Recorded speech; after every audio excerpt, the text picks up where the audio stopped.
একটি পুরনো বিরোধ, তারপর উত্তেজনা, সংঘর্ষ, অগ্নিসংযোগ এবং একজনের মৃত্যু। ১৪৪ ধারা জারির পরও কেন থামছে না উত্তেজনা?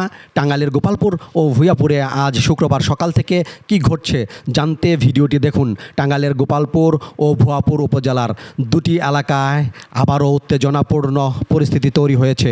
প্রশাসনের পক্ষ থেকে ১৪৪ ধারা জারি করা হলেও আজ শুক্রবার সকালে নলিনবাজার ও জগৎপুরা এলাকায় হামলা, ভাঙচুর এবং ঘর বাড়িতে অগ্নিসংযোগের ঘটনা ঘটেছে বলে স্থানীয় সূত্রে জানা গেছে।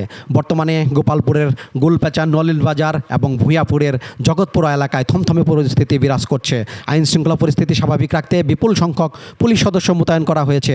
জানা যায়, দোকানে বাকি খাওয়াকে কেন্দ্র করে গত ২২ এপ্রিল গুলপেচা ও জগৎপুরা গ্রামের বাসিন্দাদের মধ্যে সংঘর্ষের ঘটনা ঘটে।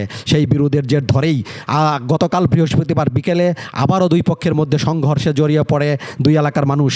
এই ঘটনায় কালাম তালুকদার নামের একজন বৃদ্ধের মৃত্যুর খবর পাওয়া গেছে। আহত হয়েছেন আরও কয়েকজন। এছাড়াও একাধিক বাড়িতে ভাঙচুর ও অগ্নিসংযোগের অভিযোগও উঠেছে।